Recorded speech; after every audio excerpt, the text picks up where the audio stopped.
Atos dos Apóstolos, capítulo 2, a partir do versículo 37. Todos acharam? Amém.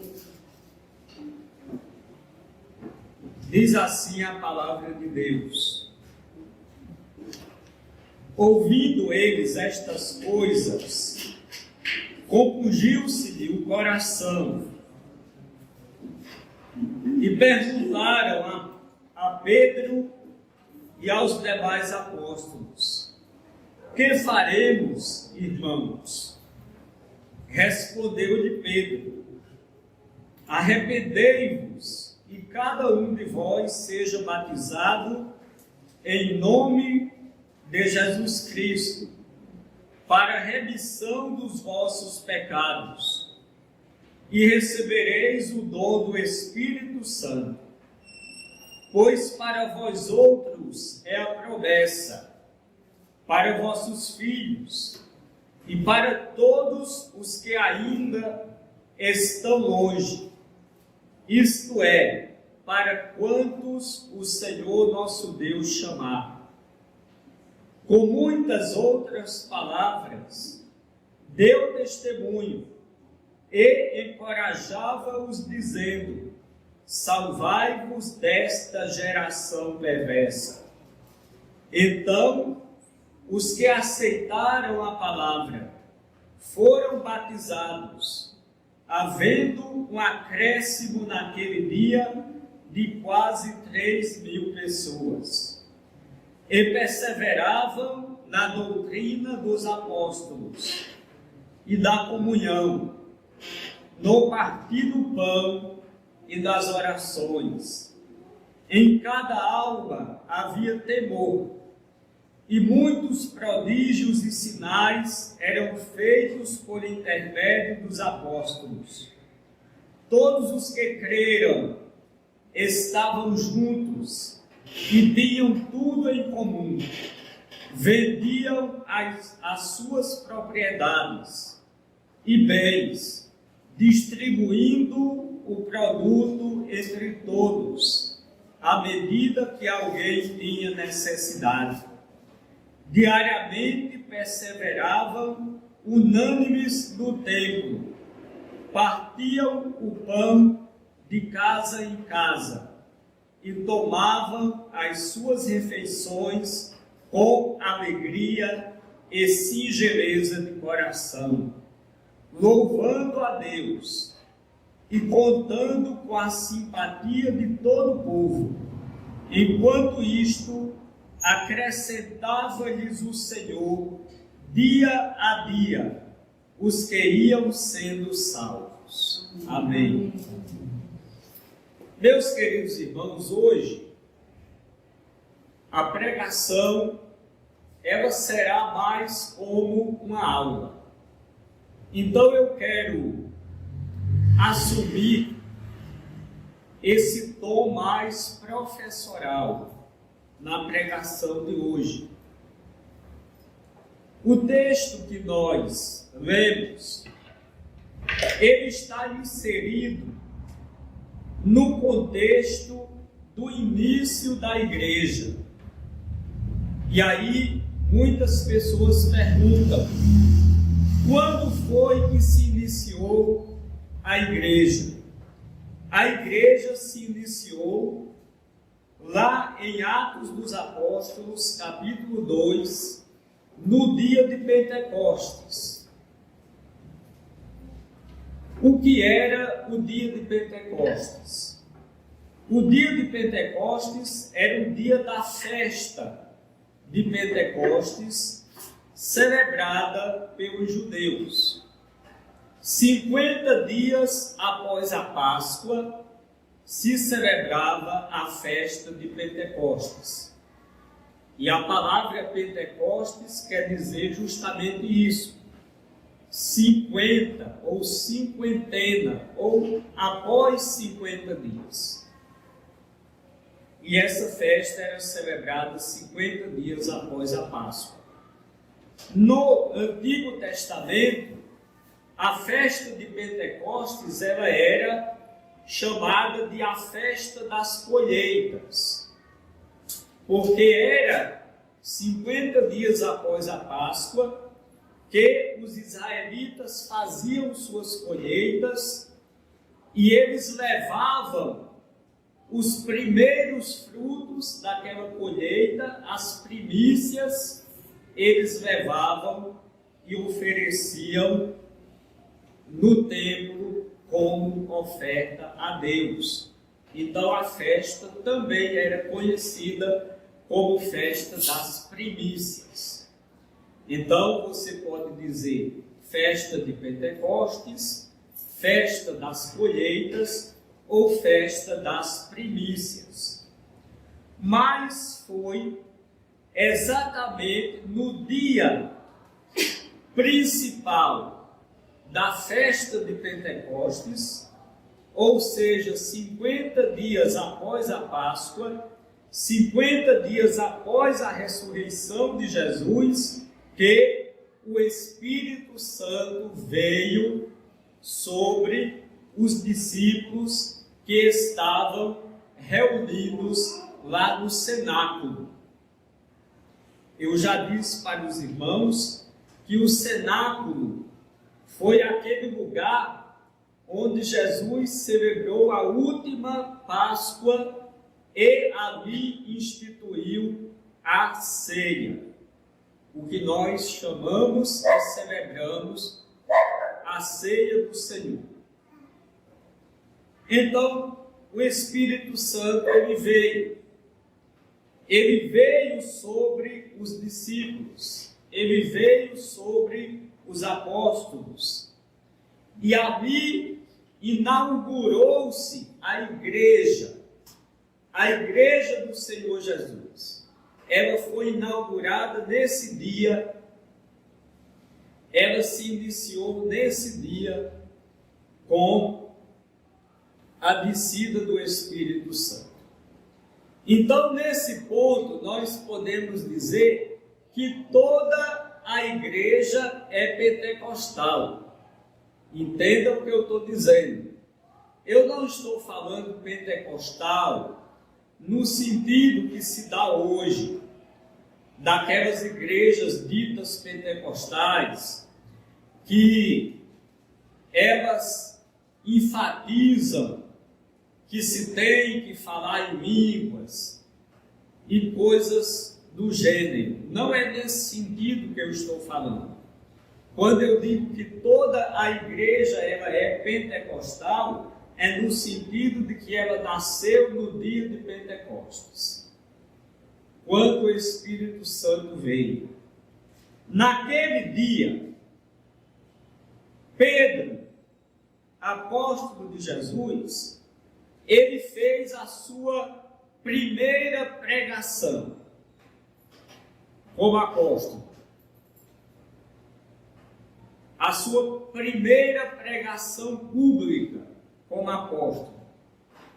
E qual foi a mensagem de Pedro? Em primeiro lugar, Pedro explicou para as pessoas que estavam em Jerusalém que o Espírito Santo tinha vindo, cumprindo a promessa que Jesus Cristo fez de mandar o Espírito Santo. Pedro, ele disse que o Espírito Santo veio também cumprindo a profecia do profeta Joel, que dizia que nos últimos dias Deus derramaria do seu Espírito sobre toda a carne. Em seguida, Pedro diz que o Espírito Santo veio em resposta à morte e à ressurreição de Jesus. E aí ele diz que os judeus e os romanos mataram Jesus, mas Jesus ressuscitou. E Jesus está vivo. E é por causa que Jesus está vivo que o Espírito Santo agora veio. Porque Jesus, antes de morrer e ressuscitar, ele havia prometido que ele mandaria o Espírito Santo para ficar com a igreja. Pedro explica a respeito da ressurreição de Cristo. Ele diz que os antigos profetas morreram e não ressuscitaram, mas Jesus, ele morreu e ressuscitou. E aí, quando Pedro diz isso, Pedro afirma que Jesus, ele é exatamente o Messias, que Jesus é exatamente o Salvador, que Jesus é exatamente aquele do qual os profetas falaram das Escrituras. Versículo 36, Pedro diz: esteja absolutamente certa toda a casa de Israel, de que a esse Jesus, que vós crucificastes, Deus o fez Senhor e Cristo. Quando Pedro fez essa pregação, as pessoas que ouviram a pregação de Pedro fizeram uma pergunta. E a pergunta foi: que faremos? Está no versículo 37. Que faremos? Essa foi a pergunta. A pergunta que eles faziam era a respeito da salvação. Eles queriam saber o que eles podiam fazer para serem salvos. E veja aí a resposta de Pedro. Versículo 38. Alguém pode ler, por favor? Pedro respondeu: arrependam-se e cada um de vocês seja batizado em nome de Jesus Cristo para a remissão dos seus pecados, e vocês receberão o dom do Espírito Santo. Então, Pedro diz: para que vocês sejam salvos, é necessário que vocês se arrependam. Para que vocês sejam salvos, é necessário que vocês sejam batizados em nome de Jesus, para que os pecados de vocês sejam perdoados. O que significa arrepender-se? Arrepender-se significa reconhecer que você é um pecador e mudar de atitude em relação ao seu pecado, ou seja, abandonar o seu pecado. Arrepender-se nesse contexto também significa crer em Jesus como seu único Senhor e suficiente Salvador. Arrepender-se significa se tornar um crente e ser batizado. Aqui diz ser batizado em nome de Jesus, significa ser batizado na autoridade de Jesus, porque Jesus mandou batizar. Não significa que você tem que mergulhar a pessoa nas águas e dizer: eu te batizo em nome de Jesus. Não. A forma é: eu te batizo em nome do Pai, do Filho e do Espírito Santo. Ser batizado em nome de Jesus significa ser batizado na autoridade de Jesus, porque foi Jesus quem mandou batizar. Agora, a forma do batismo é em nome do Pai, do Filho e do Espírito Santo. E aí Pedro disse que se vocês se arrependerem, se vocês crerem em Cristo como o Messias e o Salvador, se vocês forem batizados na autoridade do nome de Jesus, vocês receberão o perdão dos vossos pecados e receberão o dom do Espírito Santo. O dom do Espírito Santo aqui significa duas coisas: a salvação, que a pessoa recebe quando aceita Jesus, e o próprio Espírito Santo habitando a vida e o coração do crente. Então, no momento que você aceita Jesus como Salvador, você recebe o Espírito Santo, recebe o batismo no Espírito Santo. Receber o batismo do Espírito é a mesma coisa do que receber o Espírito em você quando você aceita a Cristo como seu único Senhor e Salvador. Aí Pedro diz que essa promessa é para vós. Ele está falando para aquele povo que ali estava. Ele diz que aquela promessa é para os que estão longe, ou seja, para aqueles que ainda não tinham ouvido o Evangelho, mas iriam ouvir. E essa promessa é para todos quantos o Senhor chamar. Então você hoje que está aqui, que está ouvindo essa palavra, você pode ter os seus pecados perdoados. Você pode ser salvo. Você pode receber o Espírito Santo. Você pode ser batizado. Basta você se arrepender de seus pecados e crer em Jesus como seu único Senhor e Salvador pessoal. Como resultado da pregação de Pedro, houve uma conversão em massa. 3.000 pessoas, de uma única vez, se arrependeram de seus pecados, creram em Cristo como único Senhor e Salvador, como Messias, e foram batizados naquele mesmo dia. Naquele mesmo dia foram batizados. Nós vemos no Novo Testamento, principalmente no livro de Atos dos Apóstolos, que quando as pessoas criam em Jesus, elas eram logo batizadas. Isso se dava porque havia um conhecimento muito grande entre os judeus a respeito do batismo.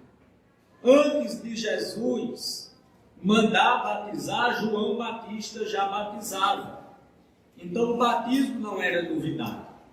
As pessoas entendiam o simbolismo, o significado do batismo. Elas entendiam que o batismo era um símbolo da morte e da ressurreição do crente com Cristo. Assim como Jesus morreu e ressuscitou, quando o crente é batizado, ele está morrendo simbolicamente e está ressuscitando para viver uma nova vida. Mas não apenas os judeus convertidos, mas os não-judeus, os gentios, também criam em Cristo e eram batizados. Então, naquele momento da igreja, o batismo era imediato. Não havia o discipulado, no sentido de que você tem que fazer tantas semanas de estudo bíblico. Havia o discipulado corpo a corpo, vida a vida.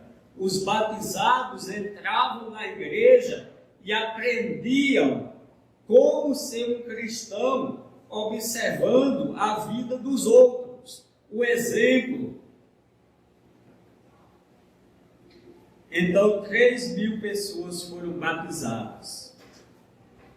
E aí, do versículo 42 ao 47, o texto vai narrar para nós como eram que esses primeiros convertidos viviam.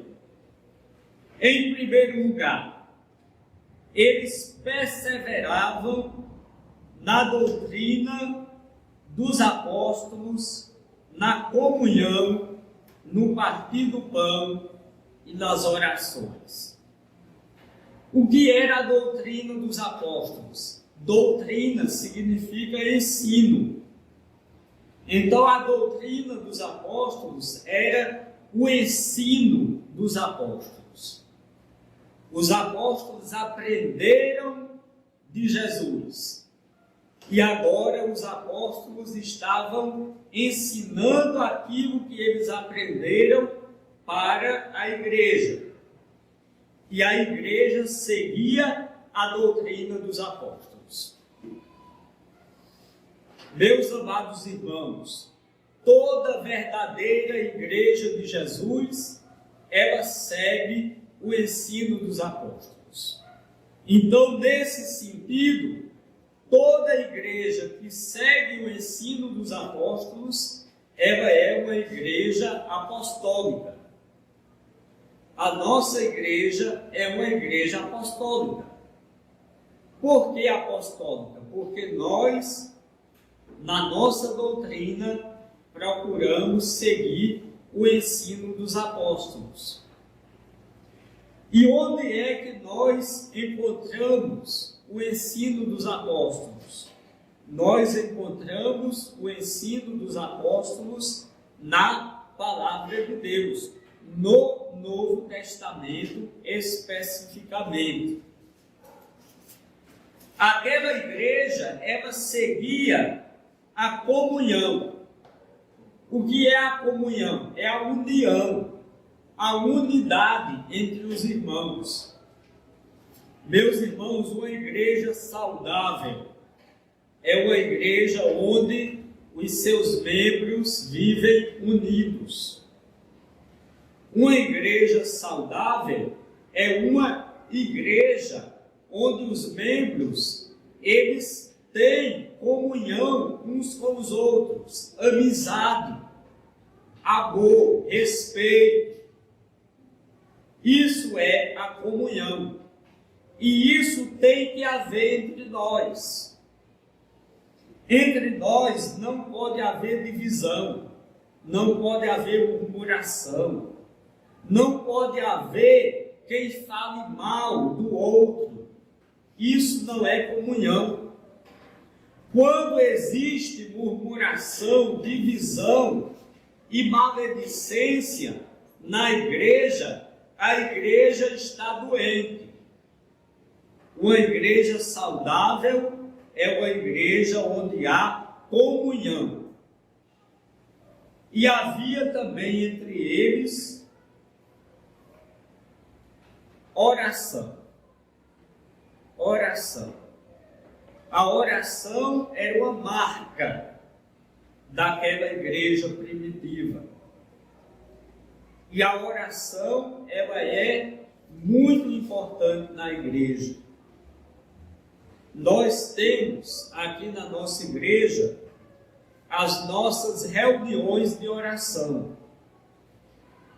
Temos na terça-feira, através da internet. Temos na quinta-feira, aqui no templo.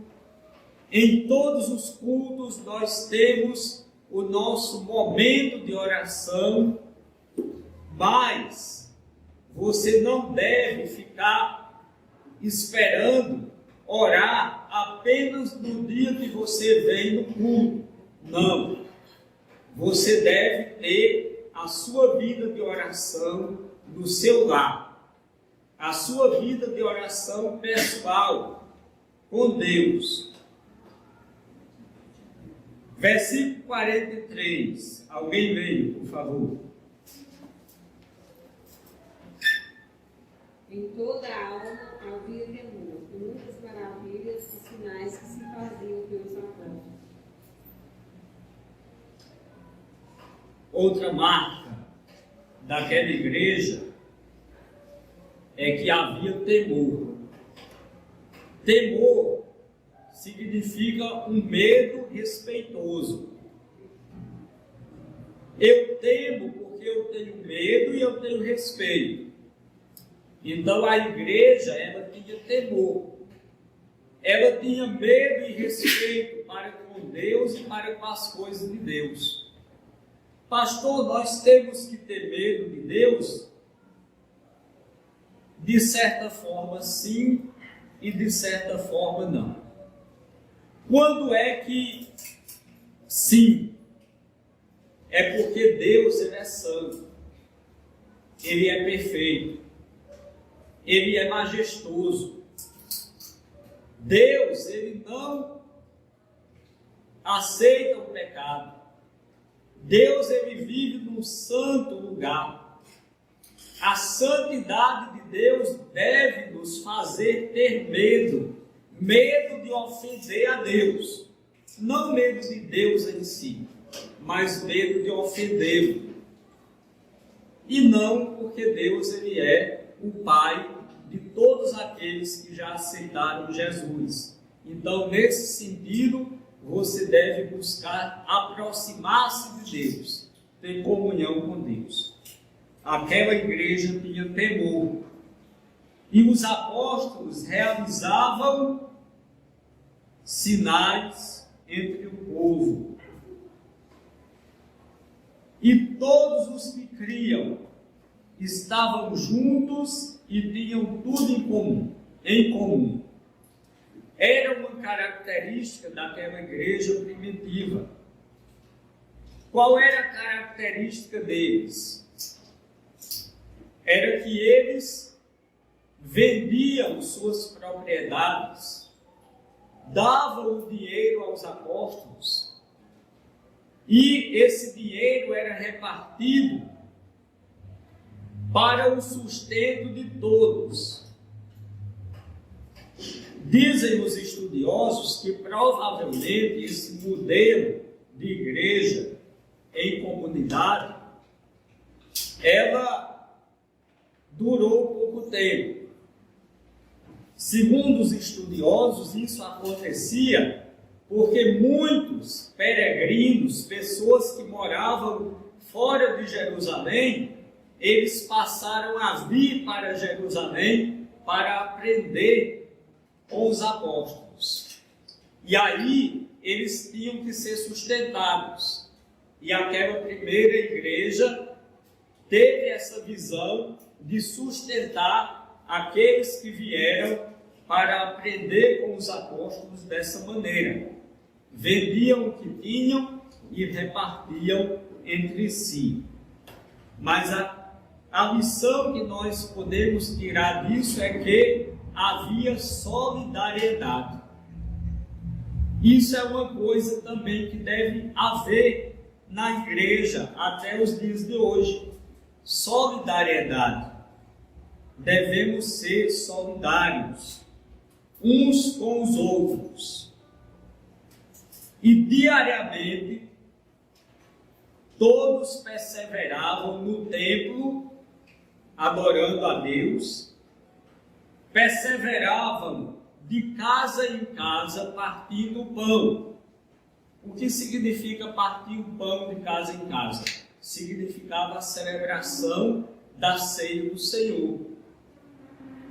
Aquela primeira igreja, ela funcionava basicamente nas casas. Não havia, como hoje, templos para a igreja. Havia o templo em Jerusalém, que era o templo dos judeus. E os crentes judeus continuavam indo no templo para orar, para adorar a Deus. Mas a igreja se reunia mais intimamente nas casas. Quer dizer que está errado a gente se reunir no templo local, da igreja local? Não, não está errado. Mas naquele momento da igreja, a igreja funcionava de casa em casa. E de casa em casa eles partiam o pão, celebravam a ceia e eles tomavam também refeições juntos. Almoçavam, jantavam juntos, tudo com muita alegria e com muita simplicidade de coração. Alguém veio o versículo 47. Louvando a Deus e cantando com a simpatia de todo o povo. Enquanto isso, o Senhor lhes acrescentava dia a dia os que iam sendo salvos.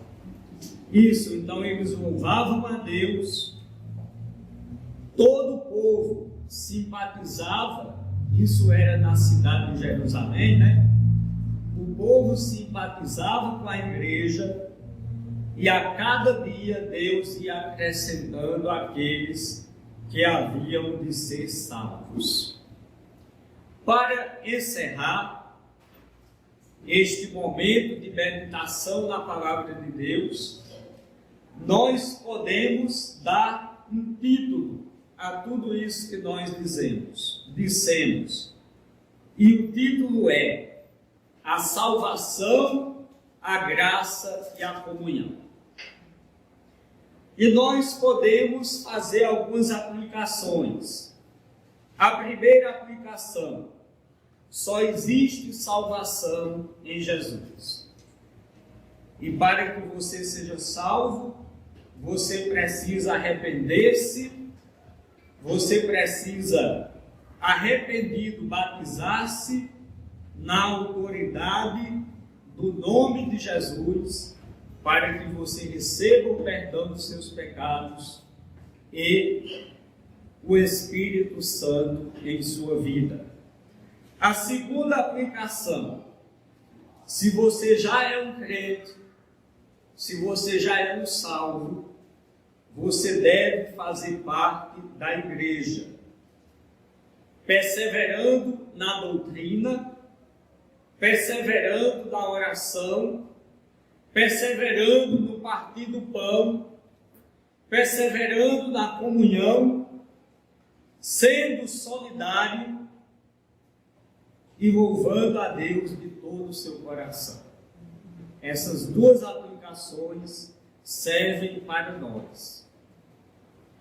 E eu quero encerrar dizendo: se tem alguém aqui, que está aqui nessa noite, que ainda não entregou a sua vida a Cristo, que ainda não aceitou a Jesus como seu único Senhor e Salvador, faça isso hoje, faça isso agora.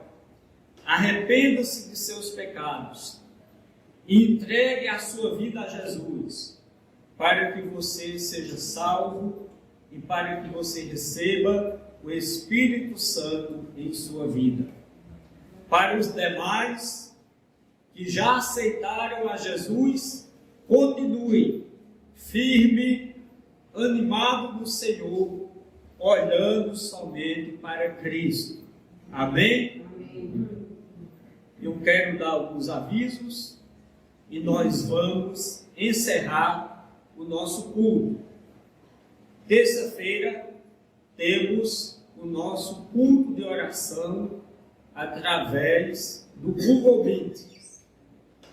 Quinta-feira temos o culto aqui no templo. E no próximo domingo pela manhã, a escola bíblica, e à noite, culto de louvor e adoração ao Senhor. Que a graça do nosso Senhor Jesus, o amor de Deus, o nosso Pai, e as doces consolações do Espírito Santo sejam com todos, agora e sempre. Amém. Vá em paz, que o Senhor o abençoe. Amém.